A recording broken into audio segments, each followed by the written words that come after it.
Hello, let's talk onboarding.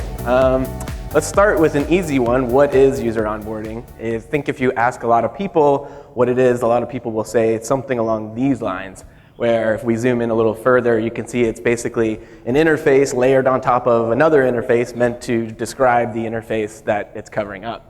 And I think that's a problematic definition of onboarding for two main reasons. One is you're taking the continuum of the onboarding experience and you're reducing it down to a single design pattern, where there's a lot more breadth and depth there. And the other main reason that I wouldn't recommend defining user onboarding as this is because most people really hate to do these. So I came across this on Twitter because somebody had posted it with the caption, I think this app is trying to teach me a football formation.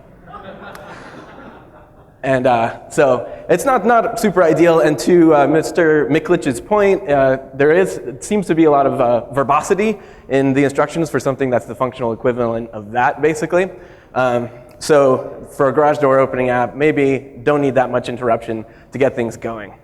So my question is really, how does this happen? Where in the product design process do we wind up with something like this that users tend to hate? It tends to halt progress. And this at such a key time too, because when you're onboarding somebody new, they've probably been thinking about using your product for a while. They've probably been struggling with other options that they have at their disposal. Maybe they're switching from a competitor of yours, a direct competitor. So really, really precious amount of attention that they're providing you in that one moment. And to kind of put the brakes on it and say, hold on, first, we're gonna give you like a memory quiz of our interface before you do anything else.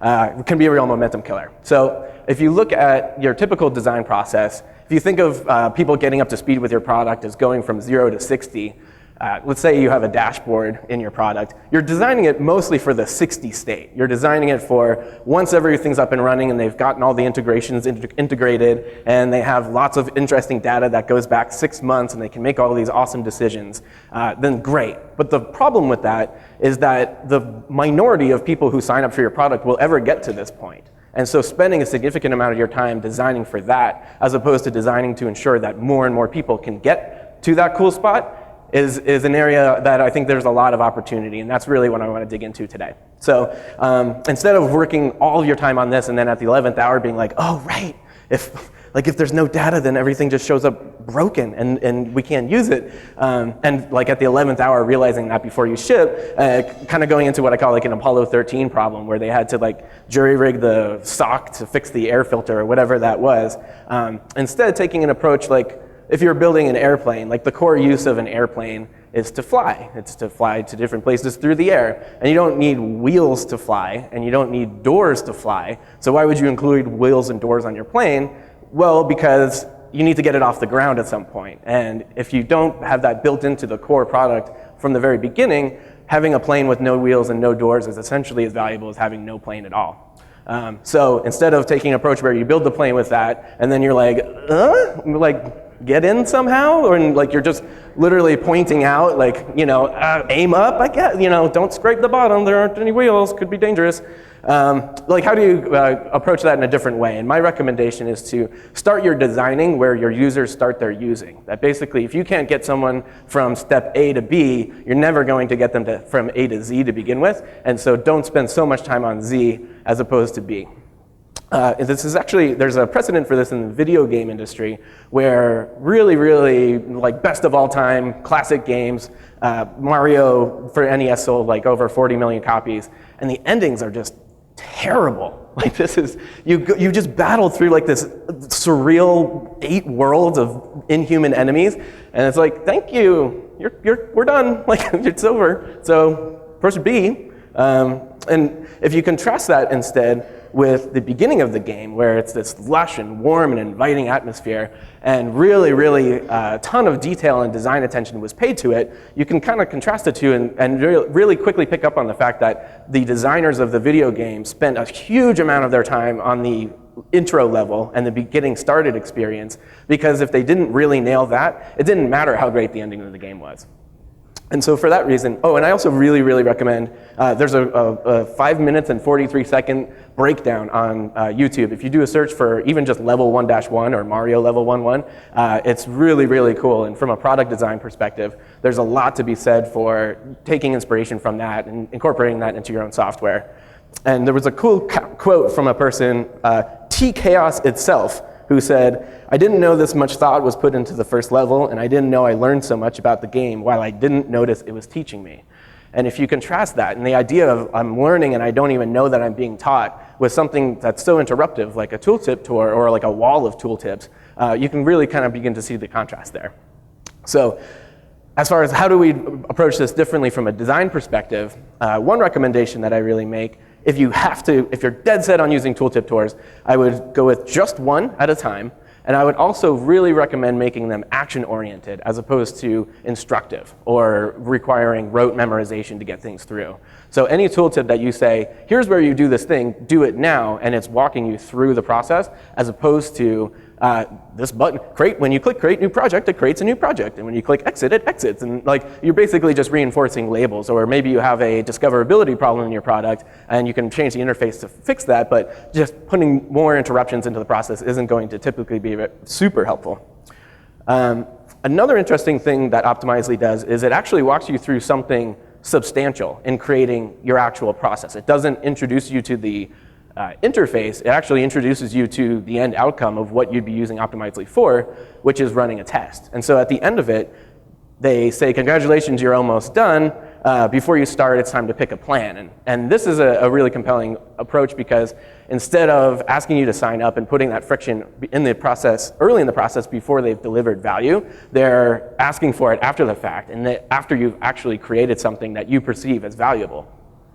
And so from a psychological perspective, there's a concept called loss aversion, which is basically, given two equal things, the thing that I already have, I'm going to value 3 times more valuably than I otherwise would, and the thing that I don't have, I would value 3 times less valuably than I otherwise would. And so there's this 9x difference of once I have something in my possession, I'm really uninterested in losing that. And the quickest that you can give somebody something to lose, the more motivation they will have to continue the sign-up process and continue using your product. So, changing gears a little bit, I wish that we as product people were a little bit more loss-averse about the sign-ups that we get. If you look at a customer lifecycle breakdown like Dave McClure's Pirate Metrics, where there's acquisition, activation, retention, referral, and revenue, with the initials AARRR, like what a pirate says. Basically, like the two areas that onboarding really comes into play are the acquisition, which is just getting somebody to sign up for something, and then activation and retention. And onboarding, I especially like to pay attention to in the activation and retention stage. And I would like to kind of break those down into their core concepts and go from there. So if you're looking at activation, it's basically not losing new users. And if you look at retention, it's not losing active users. It's kind of a simple way to break that down. But then we introduce like the concept of churn. And you might be like, oh, churn was written in red. Like maybe it's not cool, but like maybe it's cool. Like maybe it's like this kind of churn. And like that's unfortunately not the kind of churn that I'm talking about. This churn sucks. Churn is basically whenever you're losing something that you already have, either in the form of revenue or total user count, signups, activated users, things along those lines. And so let's dive a little bit deeper into both of these, starting with retention. You're going to have a point of conversion in your product where if you charge for your product, it's basically when you start charging. That would be considered a user that you would want to retain. If you don't charge for your product, it's a little bit fuzzier. A lot of companies will have a retention metric or an engagement metric that acts as a proxy. Like Facebook has 7 friends in 3 days and Twitter has follow 30 people. But it's some sort of behavioral threshold that once people cross that, they're really, really unlikely to kind of just bounce off of your product. So whatever that point is, you starting there, and the amount of people that it's typically considered acceptable to lose is somewhere in the vicinity of 5% month over month. Like if you're significantly under that, it's probably a really good idea to pull the brake line and say, hey, we have a really leaky bucket on our hands and we really need to fix this problem. But just as a general point of reference, like let's say you're losing 5% month over month. If we go back to activation, which precedes retention, the sign up is where that begins and it kind of ends at conversion. And in that case, you're looking at losing like 15% or 85% of people, of all the people who sign up. So, that can really vary. It can depend on whether you have a credit card up front or not, or if you front load with value or not, or if you're freemium or things like that. But if anyone in this room basically asked me to guess what their sign up to retained conversion rate was, I would have to assume it would, my guess would be 15%, something like that. And then it kind of gets even worse because if you just look at, well, what percentage of people even log back in a second time? You're looking at something along the lines of 50%. So half the people who you're working so hard with all of your marketing and expensive advertising and landing pages and all of those kind of things to get people just to try your product, like you're just leaving half on the table right away. And then it gets kind of, well, and so like if you contrast the two, like if 5% month over month is unacceptable for losing retained users, but 85% is okay for for new signups, then there has to be a lot of room for opportunity there. And you can really find an outsized effect in the trickle down through the conversion funnel. The slide gets worse one more time, and then that's the last time, which is instead of like the 95% versus 15%, it's actually 95% of the 15% that make it through. So there's a real gating mechanism at play here. And hopefully this is a good way to reinforce the importance of onboarding. So going back to Optimizely, another recommendation that I would make if you are dead set on using tooltip tours is to assume that they would be skipped.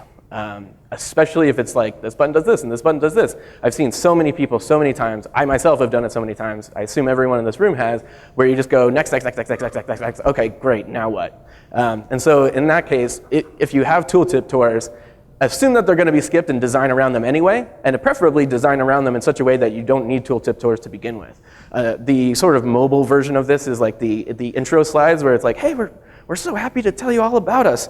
And like, you can see like there's like those little dots at the bottom, like, oh, okay, so I just have to like swipe that many dots and then I can start using the product, which is interesting because it's like the same gesture as dumping somebody on Tinder, where you're just like, I just have to say no to you 4 times and then I hopefully start using your product if it makes sense.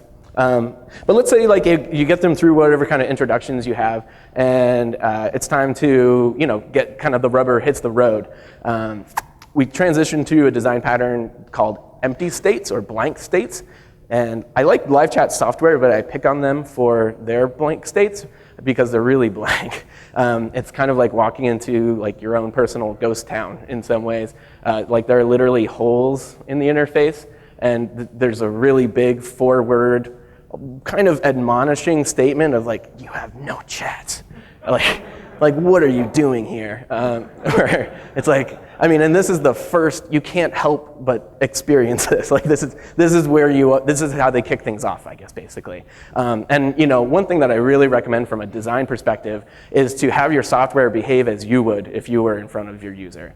And so I would really tend to assume that anyone walking into live chat HQ and saying, hi, I would like to use your product, I really doubt that whoever receiving them would be like, well, you don't have any chats. So, basically looking at kicking things off in a warm and welcoming and human way is something that I really recommend. I dug up this gem from 2007. YouTube kicked things off in theirs with, you have no friends. So really just starting that relationship off on the right foot. So by contrast, instead of having empty things and kind of admonishing or sociopathic statements to start the relationship off, I recommend filling it up with warmth, abundance, and help. And I think Basecamp does a great job of that. Instead of coming in and just being like, you don't have any projects, they say, welcome. And there's like this orange thing where you're like, this doesn't look like it's always going to be here. Maybe I should pay attention to that. And it's got an exclamation point. It's kind of chipper. And then instead of just holes where projects would go, they filled it up with a sample project that walks you through how to use projects. And inside the project, they have, instead of empty to-do lists, they have to-do lists that's filled up with how to use to-do lists. And they've really taken a lot of time to go through the process of getting started and understanding, not only understanding the interface, but understanding how to accomplish what you want to accomplish within the product, and laying that out really in a demonstrative and like a modeling kind of a way. Another example that people really, really love is Slack. Again, it's like super high personality, really warm, really human, but they also have a thing where they could have abstracted out the whole account creation process. They have a couple fields at the beginning that you have to fill out, but then they really quickly dump you into their actual interface and introduce themselves through the core use of the product. So this being a group communication tool, they have you enter your information in via chat instead of via a wizard or just a really cold form with field entry or something like that. And then from a personality perspective, they say, like, hi, Slackbot here. To start, what is your first name? And then the introduction at the top, when it says, this is, Slackbot is pretty dumb, but tries to be helpful, which I want to put on my business card. But so like, let's say that you're fully set up with the product. All the information that you need to get up and running has been entered. It's time to actually do something of consequence within. The next design pattern that I really recommend paying attention to are what I call progress trackers. And those come in two main flavors as far as I've seen. One skews more like towards a to-do list. Another skews more towards a progress meter or a completion tracker or a completion meter. So in Dropbox's case, they have the like, go do these things, and at the end you'll get more, or you'll get more and more free space as you go, and we'll let you, visibly show you the progress that you're making. And it feels, it just feels good to cross things off of a to-do list. Or LinkedIn, on the other hand, has the progress tracker where it says, okay, you're 80% complete, go enter your, what are they even asking for now? I guess like employment or whatever that might be. And so when you look at this, like, one question that people a lot of times will have trouble answering is, okay, so like, let's say I want to get people to do things, what are those things that I should be getting them to do? And like, it might be kind of hard to identify, that 0 to 60 like I was referring to before. And so looking at this activation and retention chart that we were paying attention to before, the question is really like, what is the driving force that would get someone to want to go through that process anyway?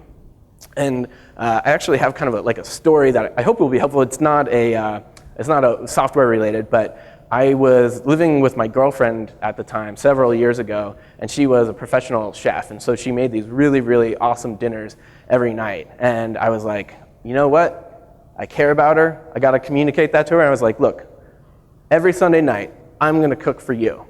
It's on me. Don't worry about it. And that worked so well for 2 weeks until I was out of recipes. And I was like, shoot, now what am I going to do? And so I was like, well. And so I went to the store and I bought a grill. And I was like, it's kind of manly. It'll be kind of like an adventure. We'll see what happens with this. And so I bought the grill, and fortunately it came with like these setup instructions, and I was able to like assemble, I could activate the grill. Like, it was pretty straightforward to do that. But I wouldn't have considered it to be like a great experience or a success in my life if I had activated it but just let it sit there and rust. I actually had to start cooking outside and cooking like, edible meals in order for that to actually fulfill the desire that I had when I purchased it to begin with. And so, fortunately, believe it or not, a little touch and go at the beginning. There was one time, sometimes things came out well. There was another time that I was talking to my neighbor while I was grilling ribs, and a fireball shot out at the bottom of the grill. And I saw it out of the corner of my eye, and my neighbor was like, you should probably look into that. And I was like, yeah, I probably look into that. So in order to become a better outdoor cook and not just become a better grill assembler, fortunately, Weber, which was the company that I bought it from, provides all this supplemental material. So they have a website where it tells you like what temperature you should cook meats to. They have an iPhone app. They have YouTube videos, which actually are super helpful. A really good grilling book. I own that one. It's very, very good. And through a long process, I actually got to be, I would say, fairly decent at grilling. And I was able to convince, maybe in some small part because of that, the girlfriend at the time to become my wife. And we have a 4-year-old, and this past summer, I bought him a little grill, and we grilled together. And so this is also the obligatory MicroConf slide. So, but yeah, so instead of looking at like onboarding as the process of activating features or setting up an account or getting a product up and going, and being like a small part of the overall product experience, I like to take a bigger step back and look at the product as being a small part of an overall life experience that you're facilitating. And you're transitioning someone from a frustrating situation, like for me, not being able to cook for my girlfriend and feeling weird about that, to like having this abundant family life and feeling confident when I walk up to a grill and things along those lines. And so that's really the transition that you're looking to facilitate in someone's life, not just getting them up to speed in your software, but getting them up to speed in the life that they want to have. So you might be familiar with this graphic that I made, but it's a similar thing. It's really not about the thing that gets them from A to Z. It's just getting them there. Whatever you can do, if it's providing outside resources, lifecycle emails, educational material on your blog, all of these things that are not necessarily part of your feature set, but are still required in helping people be successful in the way that they are hoping you will help them become successful, are what I consider onboarding. You're onboarding them instead of up to speed in your product, onboarding them to a better life. And so on that note, people don't buy products, they buy better versions of themselves. And what you need to accomplish from especially if you're a SaaS product, is to continually be upgrading them to a better version of themselves on an ongoing basis. You can't just sell a grill, and if it sits there and rusts, so be it, because we got our money and that's fine with us. They're repurchasing the grill month over month, and you need to keep providing that ability to cook outdoors and do it well. So identifying that as the driving force, you can kind of look at it as like there's the frustrated, tiny, bad cooking Mario, and then the really good grilling Super Mario who's throwing, well, fireballs. I didn't even think of that one, but yeah. So once you have that spectrum laid out, that's when you can start, or at least coming up with guesses around what people should be doing, because there are accomplishments in their life that you're getting them to do, and not just explore this feature or activate this product or things along those lines. One really interesting thing too is anytime that you have the opportunity to start people off with some progress, you'll see a big uptick in the amount of people that actually make it through. There was a study done called the endowed progress, or sorry, the concept is called the endowed progress effect, and there was a study done, I believe back in the 70s, where they were at a car wash and there were those loyalty punch cards, and they gave half the people a 10 punch card that had 2 pre-punches, and half the people an 8 punch card that had 0 pre-punches. So they were essentially in both cases they needed to get 8 car washes to get their free car wash, but one group was starting off at 0% progress, the other group was starting off at 20% progress. And the 20% progress group got free car washes, got to the end and completed the punch card at twice the rate that the other ones did, just by having the presence of these 2 pre-punches and having something, again, to lose and feeling like you're already making progress. And interestingly, Quora does this with their onboarding to-do list. This is the very first screen that you can possibly arrive at after going through whatever their walkthrough was. You could not have accomplished more or less. It's impossible. But still, they have a 5-step list with 3 actions already completed. So instead of starting off at 0% in a 2-step list, you're starting off at 60% in a 5-step list.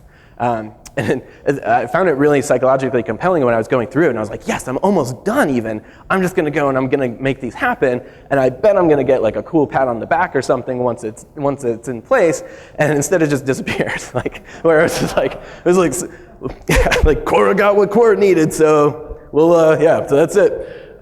So I really recommend not doing this. I really recommend taking any opportunity you can to provide positive reinforcement, and just in general, be there to celebrate the success that you're facilitating in someone's life. And so in Shopify's case, they have, you can't really see it because the contrast is low, but they're like these booster rocket clouds taking up the entire screen, and it's like, looks like you're ready for launch, and they're really there to pat you on the back and basically say, hey, look at how great you are, brought to you by us.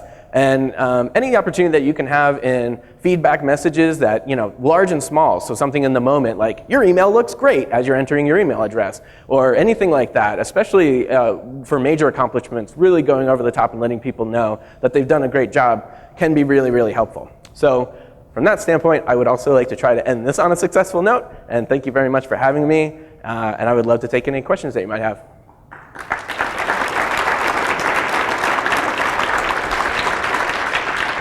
Thank you very much, Samuel. Questions?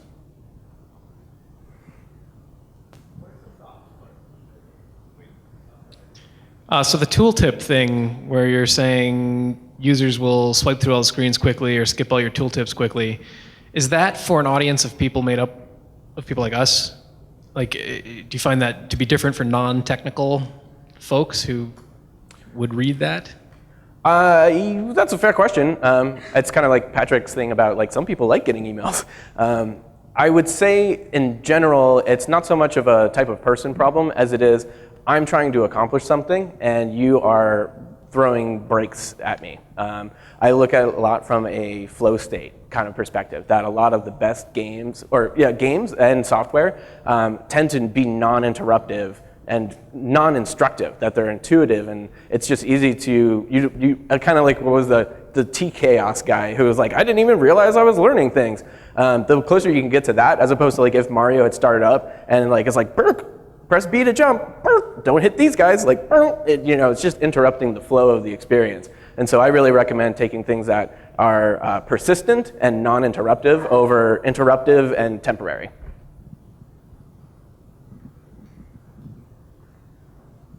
Testing, just kidding. Yeah, this is better than shouting. I'm sorry I did that. I thought I was the only one raising my hand. It's okay. Just a quick question. What are some things you see that you like people doing, or some software that's out there that maybe helps you? And also what things you see people doing that you don't like over and over again? Or some software that's supposedly useful for this kind of thing, but it's actually terrible. Okay, thank you. Useful but actually terrible? Sorry, that markets itself as being useful, and people think, oh, I got to do it because the software tells me I should do this, or some book tells me I should do it, but you think it's bad advice. Yeah. Well, my default answer to those kind of questions of like what is good or bad is typically what is good or bad for you. I would certainly. If tooltips are just blowing doors in your product, great. I don't have like a philosophical bent against them. Just typically, I think that if that is the default that people assume and consider that to be the extent of onboarding, where, okay, well, we kind of went in and like explained what our buttons were, so I guess we did our onboarding. I would say that there's a healthy amount of opportunity there to explore a lot more diversity around how your product can be getting people up to speed in a lot of different ways, and probably a lot of different ways that are more immersive and natural within your product experience. Hey, Sam. My question is on setting up. So we've had a debate between having it be very rigid and forcing people to go through steps 1, 2, 3 the way we want them, and then showing them the rest of the product, or we want to show them something first and then kind of convince them to start the setup. Do you have any opinion on that? Yeah, my first question would be, if you're encountering, were you saying like you were struggling with one and you tried the other, or you're just thinking about doing either, or? Well, right now we have it one way and it works decently, but we're debating on whether or not we can improve it by making it much more rigid. Okay, yeah, so my first question would be like, if you're encountering friction from your users who are like, I don't want to be taking these steps, it's possible that those are just not the steps that people really should be taking. So getting really clear on, are these things that people really absolutely need to be doing to be getting value out of the product, and having that, compelling experience and increasing the likelihood that they're going to return and so on and so forth. So I would say even before you're making a design decision around, should we be making these unskippable or not, questioning like what are the things that people are even wanting to skip and why.